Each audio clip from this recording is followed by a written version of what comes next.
አሜሪካ በባለፈው አርብ ዕለት ተመቶባት በነበረው ጀት አንደኛውን ወታደሯን ስታጣ በዛሬው ዕለት የጠፋባት ወታደር በስንት ፍለጋ እንዳገኘች አስታውቃለች። ዶናልድ ትራምፕ የአሜሪካው ፕሬዝዳንት ለኢራን የ48 ሰዓታት ትዕዛዝ አስተላልፈዋል። ኢራን በበኩሏ ደግሞ አሜሪካ ላይ ከእንግዲህ አሜሪካን የሚፈራ ሀገር የለም ስትል ሳትሳለቅባትም አልቀረችም። ሌላኛው ደግሞ አጀንዳ አድርገን የምናነሳው ወደ ኢትዮጵያ ሊገባ የነበረው ነጭ ናፍጣ እና የአውሮፕላን ነዳጅ ከባህር ላይ መቆሙ ነገረ ይገኛል።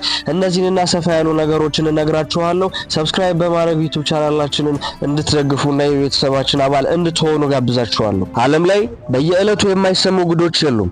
መሽቶ ሲነጋ ቶሎ ሲከረም በየሰዓቱ አዳዲስ አጀንዳዎችና አዳዲስ ወሬዎች አሉ። ዛሬም ዕለተ እሁድ መጋቢት 27 2018 ዓመተ ምህረት ዓለም እንዴት እንደዋለችና እንዴት እንዳመሸች ከዓለም ጉያ እስከ ኢትዮጵያን ብርት የተሰሙ ወሬ እነግራችኋለሁ። አሜሪካ ጥቃት የደረሰበትን ኤፍ-15 ተዋጊ ጀት ፓይለት በህይወት አገኘች። አሜሪካ በኢራን ከተመታው የኤፍ-15 ተዋጊ ጀት ጥቃት በኋላ ጠፍቶ የነበረውን ፓይለት በህይወት ማግኘቷ ተሰምቷል። የአሜሪካ ፕሬዝዳንት ዶናልድ ትራምፕ ፓይለቱ ለማትረፍ የተደረገውን ዘመቻ በአሜሪካ ታሪክ ድፍረትና ቆራጥነት የተሞላበት መሆኑን በመግለጽ ዘመቻውን ላሳካነው የነፍስ አድን ቡድን አድናቆታቸውን ችረዋል።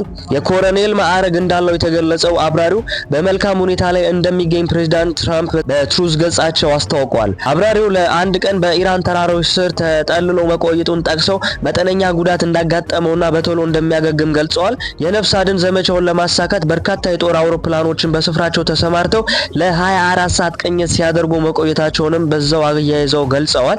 ባለፈው አርብ ኢራን ጦርነቱ ከተጀመረ በኋላ ለመጀመሪያ ጊዜ የአሜሪካ ኤፍ-15 ተዋጊ ጀት መታየታለች ሲሆን ጥቃቱን ተከትሎ አንደኛው አብራሪ በህይወት ሲተርፍ ሁለተኛው አብራሪ ጠፍቶ እንደነበር ይታወሳል። ዘመቻው በሌሊት ጨለማ የተጀመረ ቢሆንም ሙሉ በሙሉ በታቀደለት መንገድ ግን አልሄደም ነበር። አዳኙ ኃይል ወደ መኮንኑ በሚጠጋበት ወቅት ያልተጠበቀ ከፍተኛ የተኩስ ልውውጥ በፈጠሩ ዘመቻው አደጋ ውስጥ ከቶትም ነበር። ምንም እንኳን በስፍራው ከባድ ውጊያ ቢኖርም አሜሪካውያን ወታደሮች በተኩስ ልውውጡ መሃል መኮንኑን በሰላም በማስለቀቅ ከኢራን ይዘውት መውጣት የቻሉ ሲሆን በአሁኑ ሰዓት በሙሉ ጤንነት ላይ እንደሚገኝ ተረጋግጧል። ትራምፕ ደግሞ ለኢራን የ48 ሰዓት ማስጠንቀቂያ እንደሰጡም እየተነገረ ይገኛል። ዶናልድ ትራምፕ ራሳቸው የትሩዝ ሶሻል ሚዲያ ገጻቸው ላይ የ48 ሰዓት ማስጠንቀቂያ ሰጥተዋል። የአሜሪካው ፕሬዝዳንት ዶናልድ ትራምፕ የሆርሙዝ የባህር ወሽመጥ በአስቸኳይ ካልተከፈተ ወይም የሰላም ስምምነት ካልተደረሰ በኢራን ላይ ገሃነም ይዘንባል ሲሉም አስጠንቅቀዋል። ፕሬዝዳንቱ በማህበራዊ ሚዲያ ገጻቸው ባስተላለፉት መልእክት ቀደም ሲል ለኢራን የሰጡት የ10 ቀናት የጊዜ ገደብ እያበቃ መሆኑን ገልጸው አሁን የቀረው 48 ሰዓት ብቻ መሆኑን አስታውቀዋል። ለኢራን ስምምነት እንድታደርግ ወይም የሆርሙዝ የባህር ወሽመጥን እንድትከፍት የ10 ቀን ጊዜ ሰጥቻት የነበረው አስታውሳችሁ ብለው አሁን ጊዜው እያለቀ ነው፣ በእነሱ ላይ ገሃነም ከመውረዱ በፊት 48 ሰዓት ብቻ ቀርተዋል ብለዋል ትራምፕ። ይህ ማስጠንቀቂያ የወጣው በኢራን ምዕራባዊ ክፍል አንዲት የአሜሪካ ኤፍ-15 ተዋጊ ጀት መመታቷን ተከትሎ ውጥረቱ በከፍተኛ ሁኔታ በናረበት ወቅት ነው። ፕሬዝዳንቱ ኢራን የባህር ወሽመጡን ካልከፈተች የኃይል እርምጃ እንደሚወስዱም ደጋግመው ሲዙቱ ቆይተዋል።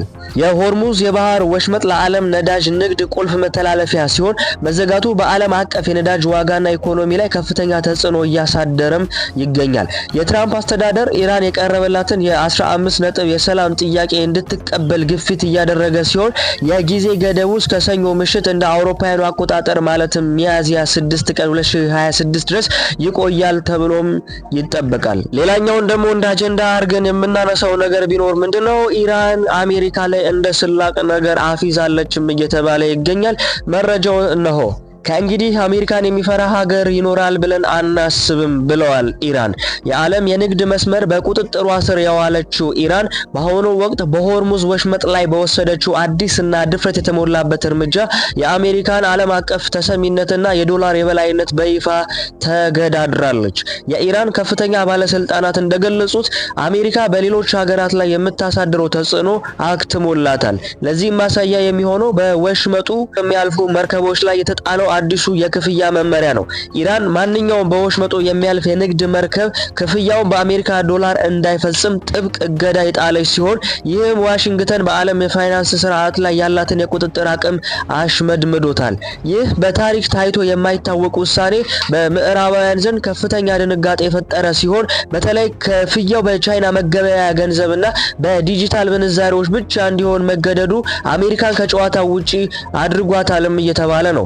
እንደ ኢራን ገለጻ ከሆነ የሆርሙዝ ወሽመጥ አዲሱ የክፍያ ስርዓት የአሜሪካ ማዕቀብ ውጤት አልባ መሆኑን ያረጋገጠበት ታላቅም ድል ነው እየተባለ ነው። በዚህም ምክንያት የአሜሪካ የባህር ኃይል በቀጠናው የነበረው የበላይነት እየቀነሰ መምጣቱና ሌሎች ሀገራትም የኢራንን ድፍረት ተከትለው ተመሳሳይ እርምጃ ሊወስዱ እንደሚችሉ በመታመኑ የዓለም ፖለቲካ አዲስ ምዕራፍ ላይ መድረሱ ተነግሯል ይለናል የቢቢሲ ገጽ ያገኘነው መረጃ።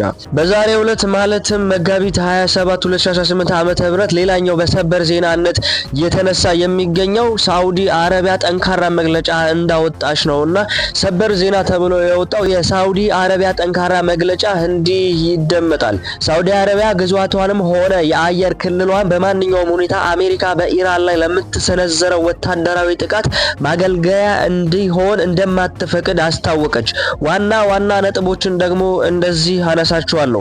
የልዑል መሐመድ ቢን ሰልማን አቋም። የሳውዲው አልጋ ወራሽ መሐመድ ቢን ሰልማን ለኢራኑ ፕሬዝዳንት መስዑድ ፔሽክታሽ በስልክ እንደገለጹት ከሆነ ሳውዲ አረቢያ ለቀጠናው ሰላምና መረጋጋት ስትል ለማንኛውም ወታደራዊ እርምጃ መነሻ አትሆንም ብለዋል።